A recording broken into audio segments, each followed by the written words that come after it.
Hey, I'm Maddie and this is Just for Fun, our channel all about all the games we love. One thing you need to know about me is that I've played a lot of RPGs. I've worked my way through fantasy adventures, supernatural investigations, Regency balls, saving cities, worlds, all sorts of amazing games that I've talked about many times. And among trying out those with my groups, I've actually discovered the world of solo games. As someone who loves writing, this was basically perfect for me. A chance to get lost in new worlds, develop characters, and enjoy disappearing into my imagination for a while.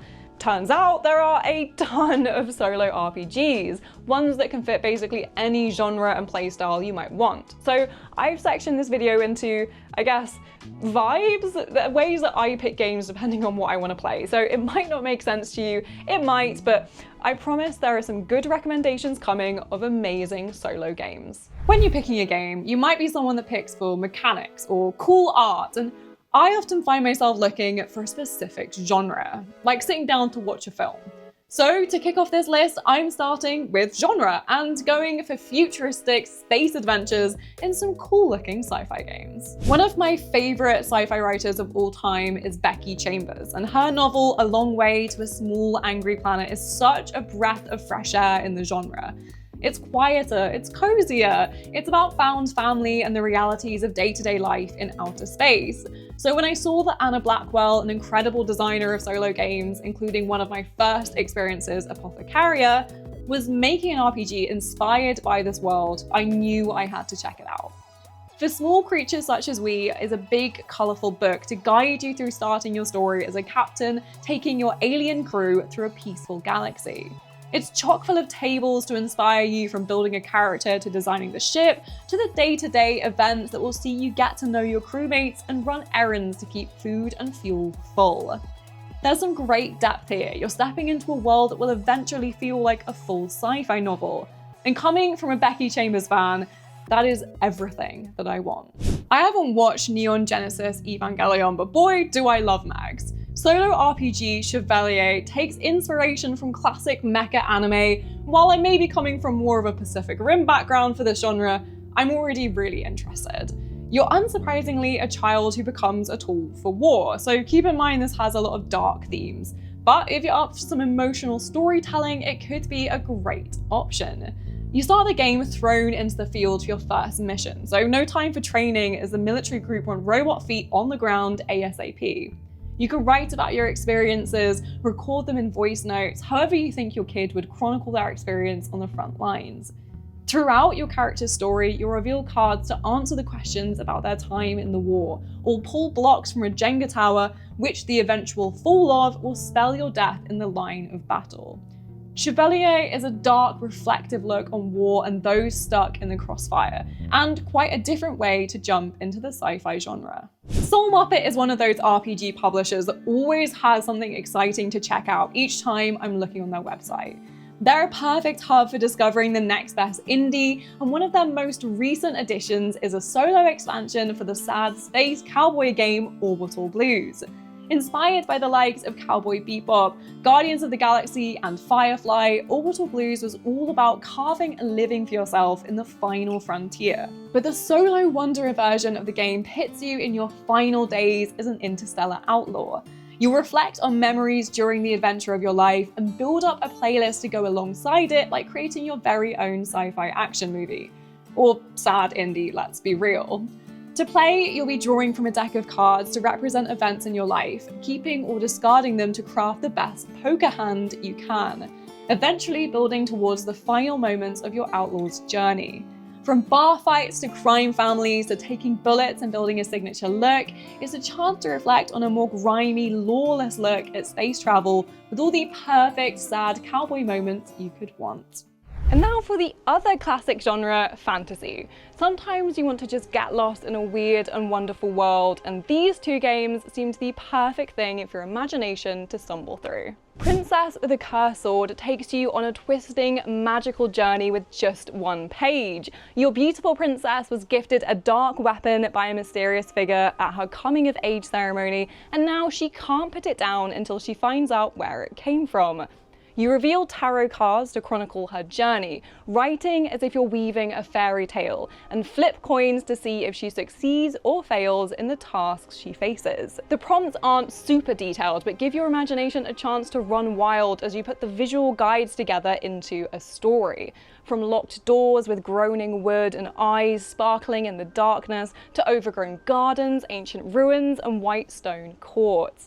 Her journey will lead through fantastical lands, and in games like this I often find the tarot art a great way to spur on more story inspo. So if you want a quick dip into cursed magic and deep fantasy, then you might want to get lost in the passages of Princess with a Cursed Sword. It seems fitting to include my first ever solo RPG on this inaugural list, and it also happens to be a fantastic fantasy one. Colostle is all about having an adventure in a castle that houses an entire world. Mountains, towns, oceans all fit within the walls of this giant space.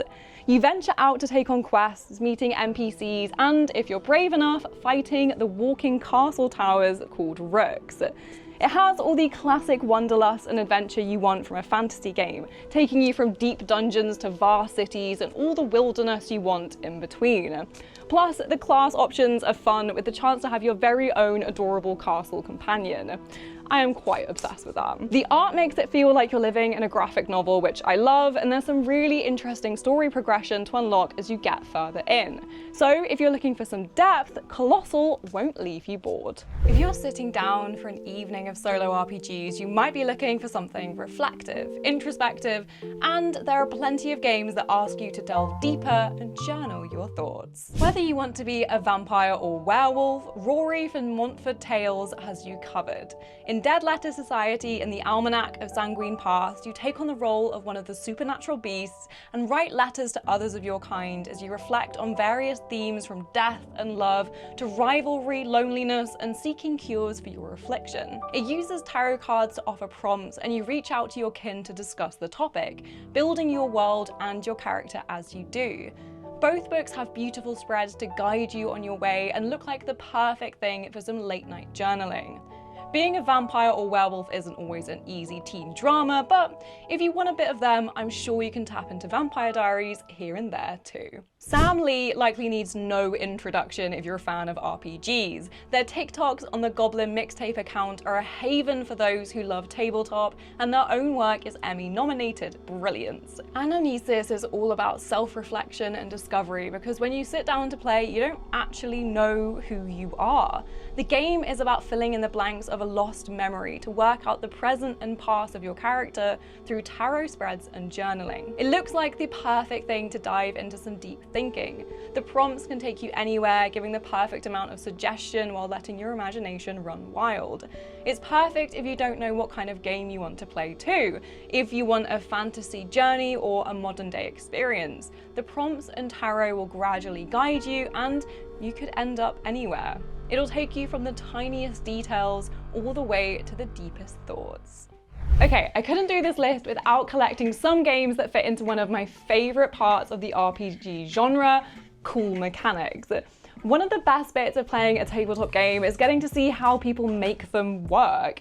And these are all really interesting games that do something a little different. If you've ever found yourself in a cafe staring out the window or waiting for a friend and watching people walk by, this game is for you. Better Strangers is by prolific designer and now publisher Tyler from Possible World Games. It's all about people watching, either in person or using something like Where's Waldo. You get prompts and have to imagine lives and thoughts for all of these people. Obviously, you stay careful and don't stare at people for hours, but it's a fun jumping off point for imagining stories around you while hanging out somewhere. You start with a bold prompt as a jumping off point and then get a follow-up to deepen the story you've created. It's a fun, weird idea that taps into the thing we all love, which is some people watching. Instead of writing down your experience in a solo game, what if you took on the role of a radio DJ?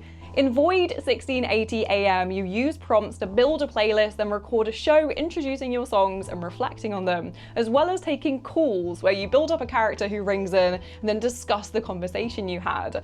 All of that basically builds your own mini radio show. There's nothing I love more than building a niche playlist, and getting to record a show around that sounds like such a fun idea. If you're an old school Tumblr lover of things like Welcome to Night Vale, this feels very much like your chance to build a weird little world and then fill it with amazing songs. And there are actually more cool radio games coming, with Banana-chan's The Darkness at the Brink of Ohio that sees you delve into a horror soundtrack experience, something I'm very excited for that's on the horizon.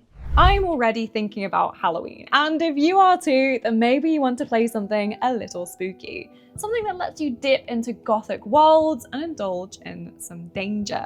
Cassie Mothwin is another designer whose work is prolific and incredible. It was always going to be a struggle to narrow down which of her games to include, but when I was thinking of a spooky section, I knew I had to talk about Tangled Blessings. This is a tarot-driven game about attending a dark and dangerous magic school. It has dark academia, school rivals, cursed magic, ghosts wandering through gothic grounds, making bargains with devils, everything you could want when sitting down for a spooky night in. And throughout the whole game, you have a rival. Because of course you do, this wouldn't be dark academia without someone driving you to push yourself further and further at every turn.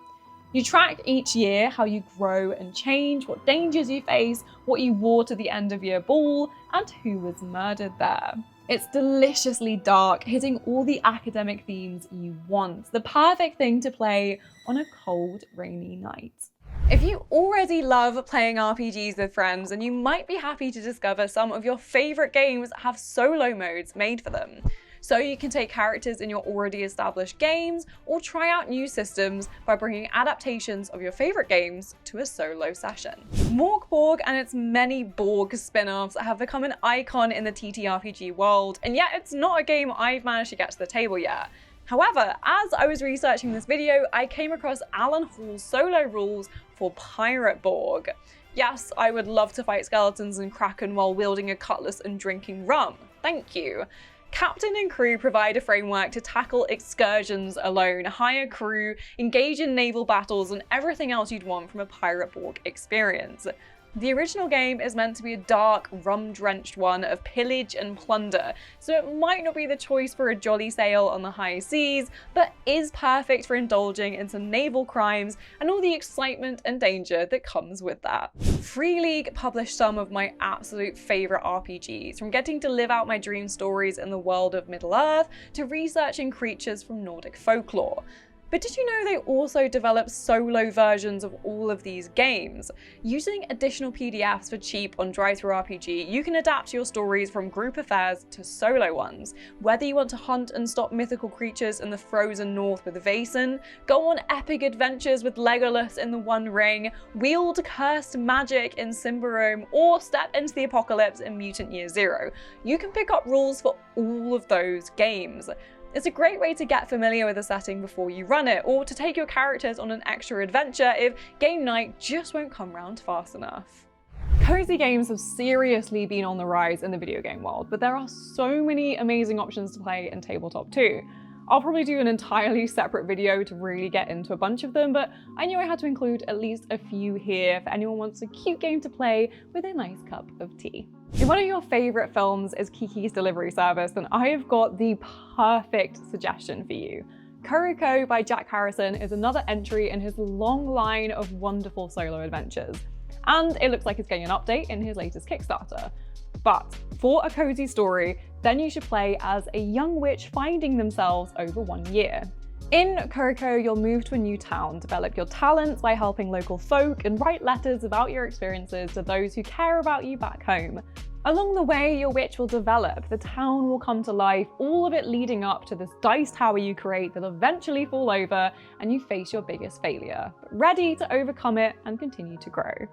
Kuriko is perfect for Ghibli fans and is steeped in gorgeous sunset-coloured artwork that sparks inspiration the second you open the book. There is no game more iconic for being cozy than Stardew Valley. People may dispute that for all the stressful organisation, but come on, farming sims like that really started the whole wholesome games movement. So, what better solo game to play than one that draws inspiration from the likes of Stardew? Grandpa's Farm sees you inherit a farm and set it up to become a thriving homestead. Of course. You follow prompts to build your world, from Harvest Moon type small holding to a space pod on an asteroid or medieval fantasy. You then track different types of progress, from the financial to social, agricultural to infrastructure, and this will tell you how well your farm is thriving.